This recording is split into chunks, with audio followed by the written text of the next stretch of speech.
জন্ম 1992 সালে। ছোটবেলা থেকে খুব সুন্দরী, যা বলার মতো না। আমাকে যে কেউ দেখলে ক্রাশ খাবে। কিন্তু আমি যথেষ্ট সুন্দরী হওয়া সত্ত্বেও আমার আরো সুন্দরী হওয়ার ইচ্ছে সবসময় ছিল। মানুষের জাত আমি, লোভ তো থাকবেই। মোটামুটি মধ্যবিত্ত ঘরের মেয়ে ছিলাম। আল্লাহর রহমতে বাবা কখনো অভাব বুঝতে দেয়নি। আমার বাড়ি চট্টগ্রামের সীতাকুণ্ডে। যখন আমার বয়স 17, তখন আমার বিয়ে হয়। তখন 2009 সাল। আমার বিয়ের সময় আমার মনটা এতটা ভালো ছিল না, কারণ তখন আমার পছন্দের নায়ক মান্না মৃত্যুবরণ করেন। সেটা আমার বিয়ের আগে। আমি মান্নাকে অনেক পছন্দ করতাম। আমার বিয়ে হয় চট্টগ্রামের বায়োজিদে।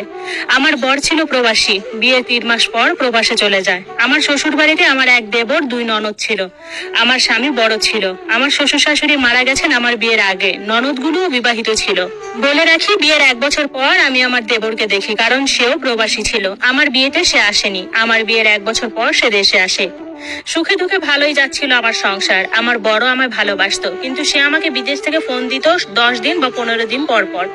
আমার কাছে খারাপ লাগলেও আমি মেনে নিতাম, কারণ হলো প্রবাসে আছে, হয়তো বিজি আছে। আমার ননদরাও আমায় তেমন জ্বালাতো না, খুব ভালো ছিল।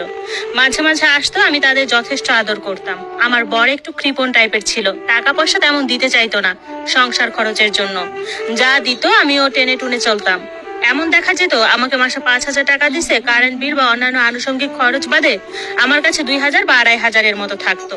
তো আমার ননদরা আসলে আমি সেটারও বাজার করে ফেলতাম। মাস শেষে আমাকে ভাতে মরতে হতো। তখন আমি হয় ননদের বাড়ি চলে যেতাম, না হলে বাপের বাড়ি।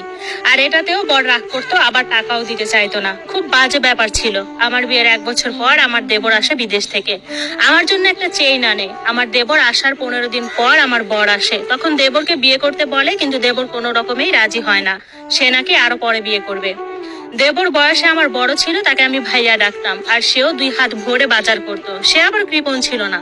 কিন্তু শুরু থেকেই দেবর আমার দিকে কেমন করে যেন তাকাতো, কিন্তু সেটাতে কোনো খারাপ নজর ছিল না। আমার বর 3 মাস পর চলে যায়। এর মধ্যে দেবর যায় না, সে নাকি 5 মাস দেশে থাকবে। বলে রাখি, আমার বর ঘরে এক খালা শাশুড়ি রেখে যায়, কারণ আমি একা থাকতাম আর দূর সম্পর্কের খালা শাশুড়িটাও কেউ ছিল না। তাই দেবর একদিন আমাকে বলে যে সে নাকি আমাকে ভালোবাসে, কিন্তু সেটা আমি মেনে নেইনি। এরপর থেকে দেবর পাগলামি শুরু করতো। বলে রাখি, আমাকে ভালোবাসি বলার আগে থেকে দেবর আমি যা খেতে চাইতাম তাই আনতো। এমনকি আমাকে জামা কাপড়ও কিনে দিত।